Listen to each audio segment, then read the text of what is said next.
One of our viewers recently asked me some questions about his strawberry plants. Those questions inspired this video so that I can show you mistakes to avoid when planting or propagating your strawberries. First, we need to talk about strawberry varieties. There are two different types of strawberry plants. There are your June-bearing and your ever-bearing plants. Most people recommend planting some of each so that you have strawberries throughout the season. And that is exactly what I did when I first planted these plants. So in the fall of 2020, I purchased two bare root strawberry plants that were ever bearing, and I planted those so that they could overwinter and come back ready to go in the spring. Also in the spring, when I uncovered them all, I did use burlap to cover the plants for the winter time just to make sure that they got well established and everything. We'll talk more about that later. But in the spring, as my plants were coming out of dormancy, I did go ahead and purchase one more plant that was the June bearing variety. And what that means is if it's June bearing, it's not necessarily that it bears in June. My June bearing tend to come out of dormancy around May, but typically they produce all of their fruit in about a 1 month period, or at least that's been my experience. But what they do is produce all of their fruit at once, and instead of giving you multiple flushes of fruit, which the ever-bearing varieties will produce throughout the season. Now, the June-bearing varieties typically produce larger berries, while the ever-bearing, even though they give you more fruit throughout the season, they're typically smaller berries. I want to show you some examples of actual strawberry plants from my own garden. So let's head out there now. But I highly suggest that you go to Google and search your zip code and find out what varieties go best in your area, because some of them do need a cold period for dormancy while others do not. So you definitely want to do some research and make sure that you get the right variety before you go any further. Now, we do have a complete grow guide over on our website, secondmilejourney.com, and I will link that article in the description. Okay, the second thing we need to discuss is where you're going to be growing your berries. I grow mine in raised beds, and I have tried multiple other ways to do this, and I keep coming back to the raised beds. They just do so much better, and I'm going to explain to you exactly why that is. But first, let's talk about some other options that you have available to you. So you could choose to grow in containers or hanging baskets. I know a lot of people do prefer to do that just to keep the berries up off the ground and away from potential pests. I have definitely had my fair share of pests, but I'm going to show you exactly how I have worked through that over the years and eliminated a lot of that pest pressure.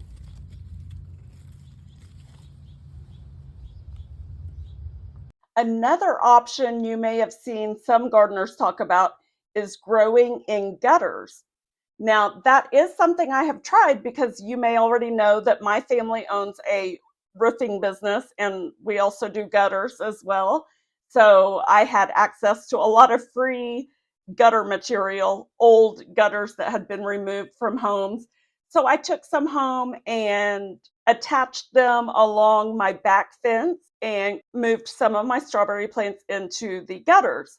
The issue that I had with that is that they certainly dry out way faster when they're growing in gutters or containers. And maybe if I had run my drip up into the gutters, I would have had better success. I did not, however, do that, and every one of my plants died, and I had a very difficult time trying to keep them watered through the season, so I only got a handful of berries by growing them that way anyway.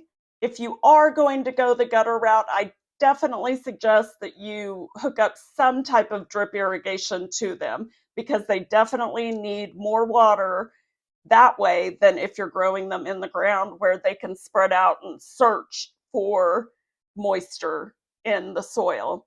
So let's talk about soil health and fertilization as well while we're at it.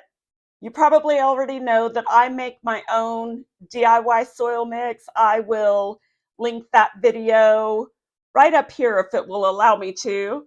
And I'll also link it in the description along with the blog article where we discuss that. My soil mix, though, is just 3 simple ingredients. I use Premier brand sphagnum peat moss, 1 bag of that, which is 6 cubic feet when it expands. It's 3 cubic feet compressed, but it expands to 6. And then 4 bags of the Timberline composted cow manure. I believe those bags are like 3/4 of a cubic foot or something like that. So that, like, so 4 bags I think makes 3 cubic feet. Does that add up? Yes, yes, it does. And then Vigoro perlite. So I just mix all of those ingredients. That is how I start out a fresh new bed.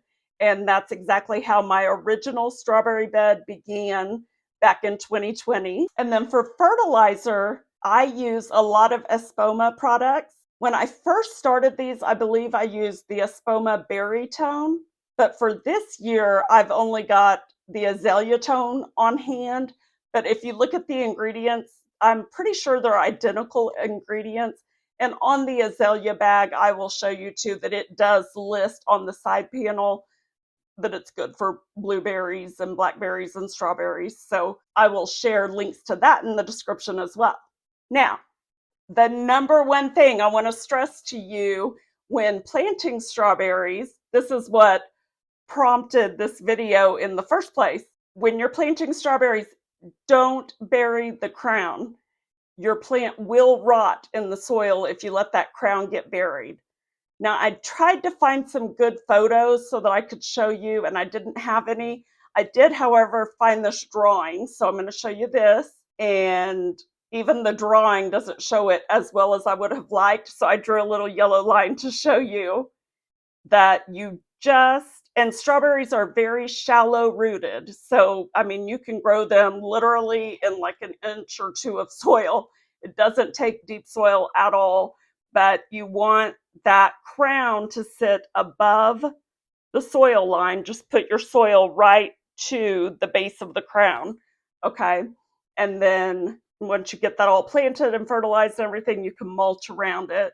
And I like to use easy straw mulch, but we're going to discuss more of that in just a moment as well. Now, another option for growing are different containers. I used these containers from the Dollar Tree that are kind of similar to the green stalk planters. They're quite different, but you know, they have that design idea in mind. Now, I'm going to discuss these in another video in the future, but here in Oklahoma, I definitely don't recommend stacking these very high because we have very high winds, and anytime I try to stack them higher than 3 sets, they topple over. So I think it was last year or the year before, I transplanted a bunch of my strawberry plants into these stackable containers and had them growing. And I can't even tell you how many times I went out after a rainstorm and they were completely toppled over and spilled out all over the place and everything. So it was just a big mess and very hard to do.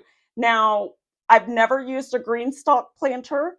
I know that many people rave about them, and one of these days I will finally be able to afford one. It's just not in the budget right now, but one of these days I will try those out and let you guys know what I think.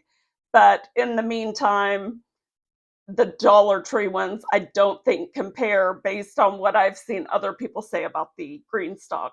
I am curious though if the wind issue that I have dealt with, if that's just a Dollar Tree planter issue or if that's just going to be an issue no matter what type of vertical container we might try. So one of these days I'll try it out and let you guys know.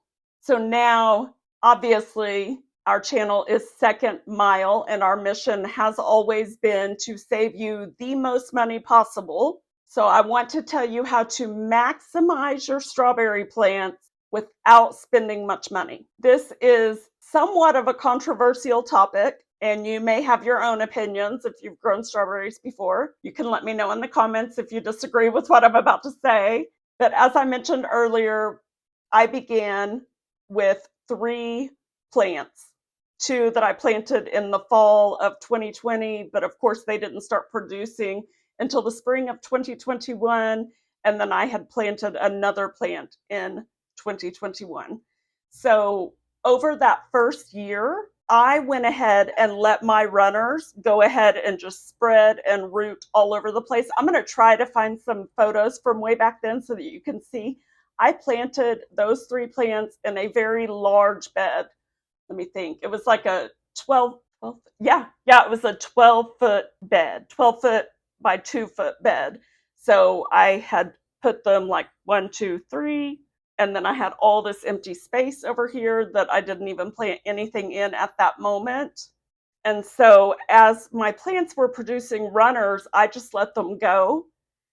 You will hear a lot of people suggest that you clip those off so that your plants can produce more berries. And that is true if that's what you want to focus on. My focus for that first year was to build up my strawberry plant collection so that in all future years I would have more than enough and not have to keep buying more plants. So it really depends on what your goal is. But if you don't mind having a smaller harvest for your first year, I suggest letting your runners go and letting them propagate themselves. And then the following year, you will be amazed at how many plants that you actually have after you've let them run for the season. Okay, I'm wanting to show you guys how to propagate, but first I want to show you these funky little things that nature gave us. We had some flowers that were fused together, and I just love this one. He reminds me of Patrick from SpongeBob SquarePants. I thought the grandkids would get a kick out of that. Now let's talk about propagation. So here is a runner, and I got in a hurry when I was recording this video. I was trying to do it one-handed, and it was hot outside, and I knew better, but I did it anyway, and I have to kick myself. So don't do what I'm going to do. I should have run back inside and gotten the drill or a screwdriver and taken these boards apart. But you can see that this runner had grown through the slats here, and I decided to clip it to see if it would root. I knew that it wouldn't, but I took my chances anyway, so just ignore that.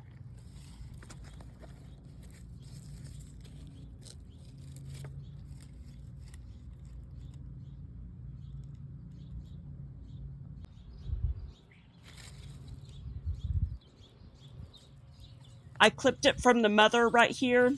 Another thing that I could have done, which I did do a lot of last year, is to put a small little pot of soil underneath, and it would have easily rooted. And then I could have clipped it from the mother after it rooted. Here are some more that you can see here that have rooted, and I'm about to show you how to do it. This is how easy it is. So just take this one as an example of how not to bury the crown. See how shallow it is? I'm just basically sticking some soil over that little section so that it can root in. It just barely needs any soil over it. It will root on its own most of the time when it's on top of the soil itself.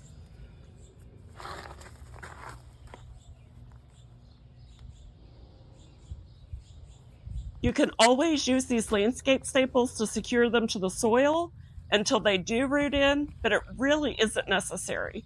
I'm just doing it for demonstration purposes. And then once they do successfully root, then that's when you can clip it away from the mother plant. But you really don't want to cut it from the other plant until it has rooted, which only takes a couple of days in most cases.